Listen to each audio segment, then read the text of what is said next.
യമനിലെ തെക്കൻ പ്രവിശ്യയായ അബ്യാനിൽ 157ഓളം കുടിയേറ്റക്കാരുമായി പോയ ഒരു ബോട്ട് മുങ്ങി 68 പേർ മരിച്ച സംഭവം ആഗോള സമൂഹത്തെ ഞെട്ടിച്ചിരിക്കുകയാണ്. മോശം കാലാവസ്ഥയാണ് അപകട കാരണമെന്ന് അന്താരാഷ്ട്ര കുടിയേറ്റ സംഘടന റിപ്പോർട്ട് ചെയ്യുന്നുണ്ട്. 12 പേരെ മാത്രമാണ് രക്ഷപ്പെടുത്താൻ സാധിച്ചത്. ഡസൻ കണക്കിന് ആളുകളെ ഇനിയും കണ്ടെത്താനുണ്ട്. മരിച്ചവരിൽ ഭൂരിഭാഗവും എത്യോപ്യൻ പൗരന്മാരാണെന്നാണ് പ്രാഥമിക നിഗമനം. ഈ ദുരന്തം യമൻ തീരത്ത് പതിവാകുന്ന മനുഷ്യ ദുരന്തങ്ങളുടെ ഏറ്റവും പുതിയ അധ്യായം മാത്രമാണ്. ആഫ്രിക്കൻ രാജ്യങ്ങളിൽ നിന്നും ഗൾഫ് രാജ്യങ്ങളിലേക്ക് മെച്ചപ്പെട്ട ജീവിതം തേടി കുടിയേറുന്നവർക്ക് യമൻ ഒരു പ്രധാന ഇടത്താവളമാണ്. എന്നാൽ ഈ യാത്ര വളരെ അപകടം നിറഞ്ഞതാണ്. മനുഷ്യക്കടത്തുകാർ തങ്ങളുടെ ലാഭത്തിനായി ഉപയോഗിക്കുന്ന ഈ കടൽപാതയിൽ ആയിരക്കണക്കിന് ആളുകളാണ് ഓരോ വർഷവും ജീവൻ വെടിയുന്നത്.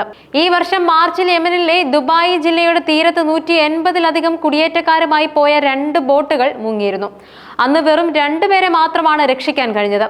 ഈ ദുരന്തങ്ങൾ സൂചിപ്പിക്കുന്നത് ഈ പ്രദേശത്തെ കുടിയേറ്റത്തിന്റെ ഗുരുതരമായ പ്രതിസന്ധിയെയാണ്.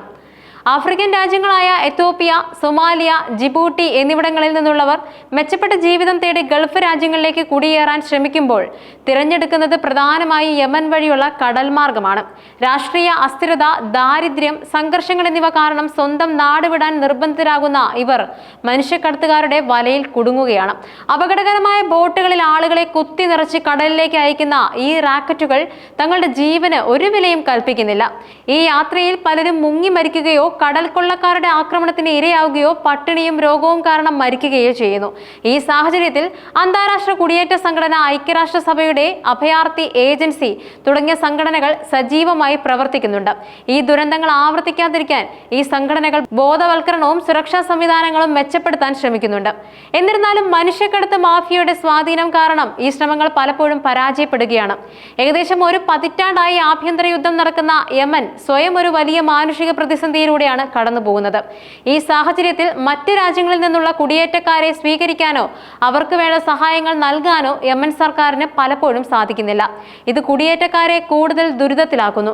യമനിൽ എത്തുന്ന കുടിയേറ്റക്കാർക്ക് സുരക്ഷിതമായി തുടരാൻ കഴിയുന്നില്ല. അവർ വീണ്ടും ഗൾഫ് രാജ്യങ്ങളിലേക്ക് അപകടകരമായ യാത്ര തുടരാൻ നിർബന്ധിതരാകുന്നു.